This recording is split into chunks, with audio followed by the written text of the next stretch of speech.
We don't care about the price. We care about the chaos. Every week we pull the wildest, the weirdest, the most unhinged listings off Zillow, and we make you watch them with us. If you find one you can afford, don't buy it. We're begging you. This is Wild House TV, and it only gets worse from here. This 1995 built Gig Harbor home obviously comes with jealous neighbors. I mean, it's hard not to be when every room has an ocean view. With its elegant design and a refined interior that flows naturally with the surrounding colors, this home feels perfectly in tune with nature. And this garage, straight out of GTA 6, is the kind of place that makes every car guy tear up a little. The fireplaces that are built into the windows of this house are another feature that truly grabs our attention. The bathroom views are amazing, if you're into performing for your neighbors. But if you still want a little privacy, don't worry. We've got other options for that. As of today, the property is still listed for $7.5 million. It boasts 7,900 square feet of glass, a sense of ego, and 335 feet of private beachfront. Welcome to the living canvas home, where the walls are more creative than most people you know. This cozy 2-bedroom, 1-bathroom house was built in 1936 and is great for anyone who loves art and doesn't mind living in one. Meet artists Nick and Sloy. They turned this Oregon house into art. Nice and slow. Every single wall, every ceiling, every inch of trim. It's all a living, breathing art piece. Listed in September, got bids by many. Don't ruin the art, just keep it, honey. Welcome to Sausalito, where the houses can't decide if they're boats or mansions. And yes, that famous floating mansion is back on the market. But it's not your average stay afloat situation. This is 58 Liberty Dock, a celebrity houseboat. It starred alongside Jennifer Garner in Apple TV's The Last Thing He Told Me. Watched by over 3.4 million viewers, this cozy boat became her safe haven after her husband mysteriously vanished in the show. Step inside and you're hit with pure Sausalito soul. Wood beams, sunlight, and that I make pottery and cry to jazz vibe. This kitchen's been remodeled to perfection. Custom cabinets, mood lighting, and appliances that look like they'd call you poor. The bathrooms? Spa-core. The kind that makes you say before you check your credit score. And yes, they kept the original 1970s double sink. And now this 1,841 square foot floating beauty is up for grabs for just $3 million. So yeah, if you ever buy this house, just promise me one thing. Subscribe before you move in. This 1930s fairy core cottage looks like a storybook that got a renovation budget. Step inside. That floor-to-ceiling fireplace is trying to steal the whole show. The living room is giving tiny house, big personality with heated floors. Because this little home may be small, but it's not about to let you freeze like an extra in Frozen. Then there's the pink kitchen. Cute enough to make Gordon Ramsay speak softly. But this massive sink, I swear I've never seen anything like it in my life. Up the stairs, the loft bedroom hits you with shiplap walls, sunlight, and I quit my job to paint mugs energy. So, would you drop $179,000 on this Wisconsin home? Oh, and don't forget, the shed's included. Just imagine watching The Shining at your own home theater. Relax, I didn't mean to freak you out. You can pick the movie just after you buy this house. Welcome to Bear Lake, Michigan, where someone took movie night and turned it into a movie life. I'm talking lobby, bathrooms, and even a concession stand in the basement. There is no usher, but you can be the one or hire the real guy. And hold up, they even have an all-the-way-to-the-floor urinal. The rest of the house? It's giving engineer with too much free time. A 12-foot Korean island in the kitchen, a hot tub inside the family room, a steam shower, and laundry equipment. Outside, you've got 20 fenced acres, so you can watch Ted Lasso at your home theater and be Ted Lasso on your own field. And the garage, big enough for your cars, RV, boat, and maybe a small emotional breakdown. Listed at $1.5 million. This 7,374 square foot ranch isn't just a house, it's a flex. If you love the fresh smell of varnish, well, I got the house for you. Welcome to Saguaro Ranch. 189 acres of pure log cabin flex where every square foot screams, "My lumberjack went to private school." We've got over a mile of riverfront, rolling pastures, and a gated driveway long enough to think about buying more horses because apparently if you're rich in Ohio, it's a law. The main lodge, handcrafted from British Columbia timber and stacked with Wyoming stone fireplaces. It feels like some 40s celebrity died in here and now you are stuck with his 33 carved bear statues that he bought for tax evasion. Inside, it's all glowing logs, copper finishes, and a kitchen so extra it has a La Cornue range from France just to reheat chili. Every room looks like it was decorated by someone who wrestled a moose and won. Outside?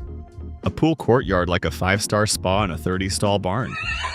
If you've ever wanted to live inside a commercial like LeBron's second decision, this is the house for you. Otherwise, you can take your talents from Ohio to South Beach. This is not only a home, but also a bear-friendly, haunted-looking, fully varnished American classic. So from the outside, this place looks like someone said, "I'm done with traffic and noise," and went all in on their forest fantasy. And honestly, they nailed it. Everything's wrapped in warm wood, clean lines, and these porches that basically dare you not to sit down with the book and lose track of time. It's got serious, I traded my commute for morning bird sounds vibes.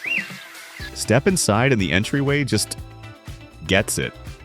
The woodwork feels handmade, like someone actually cared while building it, not just rushing to finish. Even the staircase has this gentle, no need to hurry kind of presence. Then you hit the living room. Those massive windows basically erase the line between inside and outside. The forest is practically part of the furniture. You could camp out here with your coffee and completely forget your phone exists. Which, let's be honest, is the dream. And okay, can we talk about the library for a second? Floor-to-ceiling books, cozy lighting. The kind of room that makes you want to reread that novel you loved in college. It's a space that was clearly designed for actual thinking, not doom scrolling at 11 p.m. The kitchen keeps that same welcoming energy going. It's the kind of place where you'd actually make Sunday dinner, not just reheat takeout. The bedrooms? Peaceful, uncluttered. Waking up here probably doesn't even feel like waking up. It feels like arriving.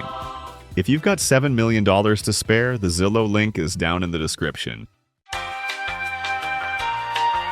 This 1971 built home in Towson, Maryland is listed for $800,000 and is currently available. From the outside, everything looks perfectly normal. Beautiful wooded hillside setting, multiple deck levels, extensive glass walls. It's sophisticated mid-century architecture at its finest. Spiral staircase wrapped in alternating wood and mirror panels, creating this dizzying checkerboard effect that looks like MC Escher had a panic attack. Okay, so we're walking into what I thought was a Zillow listing, but this might actually be the lobby of a divorced architect's private museum. And just like that, we went from modern art museum to your uncle's 1974 basement, where he definitely records a podcast nobody listens to. This is the office of a man who designed one building in 1967 and has been telling people about it ever since. The dining room said, "What if the Jetsons had a drinking problem?" And honestly, I respect the commitment. This bedroom feels like it's trying really hard to be peaceful, and then there's just a painting of a guy staring at you while you sleep. And here's where the $1 million home stores its canned corn next to the dryer lint. This house has more art per square foot than the Louvre and less furniture than a college dorm. The kitchen backsplash is giving grandma's guest bathroom, and that medieval wall sconce is not helping. They hung a Persian rug on a curved brick wall like it's the Sistine Chapel of carpet. I need to sit down on one of the 4 rugs. Oh, a full woodworking shop on red carpet. Because nothing says safety first like sawdust on shag. This is either an enclosed porch or the hallway to the room where they explain the terms of your kid. Finally, a room that actually looks like someone sits in it. That leather recliner has seen some things and I respect it. I think the interior designer just selected the blue tile and then blacked out because everything is blue. The sink is blue, the tub is blue, I'm blue. This is the bathroom equivalent of I don't even care anymore, just beige me. Located on the 127th and 128th floors of the world's tallest residential building, this extraordinary duplex is currently on the market for $128 million. The listing photo is literally just the entire city from space. I can't afford to look at this. A croissant-shaped couch and 270-degree views. Money has officially achieved sentience. The Empire State Building is your centerpiece. Guests get a skyline, not flowers. A breakfast nook overlooking the Hudson. I usually eat cereal over the kitchen sink. Another living room? I think the couches are breeding. LV and Chanel books as decor. That's not a library, it's a personality. You need a ladder to reach your books. This isn't an office, it's a quest. Floating glass stairs. One wrong step and you're part of the view. A cloud masquerading as a therapist's office. Financially attacked but emotionally healed. Journaling while judging 8 million people from above. Peak main character energy. A bedroom with a couch and a chandelier. My bedroom has a Target lamp. We are not the same. Wake up to the Hudson in a fur blanket with an insurance policy. A lifestyle sentence. A bathtub in front of a window. Being naked above the city is a power move. A guest room with an angry sea urchin chandelier? Your guests are living better than you. Times Square looks like a screensaver. A god complex with a mortgage? Common room pool table with a crystal chandelier. I'm having a crisis. A rooftop pool with a no diving sign. If I paid this much, I'm diving. Gold ceilings and a view? You aren't working out, you're performing. A mosaic indoor pool. At what point did we leave reality? A backyard in Manhattan? I've seen too much. Send me back to the basement. This 1927-built home in Seattle, Washington is listed for $876,000 and was recently sold. We just swapped a $150 million penthouse for a cottage built by a hobbit who clearly had a breakdown. This mosaic wall is made of broken plates. I can't tell if it's shabby chic or a crime scene. A purple door and green stairs. This isn't a house, it's a side quest for a level 10 wizard. It's a sensory assault by an aggressively cheerful children's book illustrator. 6 different colors in one frame. This house doesn't have a palette, it has a mood disorder. The walls are sponge painted. It's giving 1994 DIY television, but with much higher stakes. An orange kitchen with green cabinets. It has the chaotic energy of a parrot that's seen too much. It's a color prison and the warden is a Fruit Loop. A red office with a submarine staircase. Perfect for writing your manifesto in secret. Turquoise, purple, and mint green. I need a nap and a very long neutral-colored therapy session. Copper hallways and blue ceilings. The nightmare continues upstairs, now in 3D. A fireplace in the attic. 'Cause why have a regular house when you can have a fire hazard? Sleeping here requires a mathematical proof for avoiding a concussion. The roof opens into a balcony. Great for contemplating the life choices that led you here. Half purple, half yellow. This is where the last remaining interior design rules went to die. An antique dresser as a vanity. Finally something normal, it's almost suspicious. Even the house is tired of its own personality. The basement is just plain pine, it's like the house finally ran out of toner. Instead of fixing the leak, they just wrote leak in chalk. It's performance art now.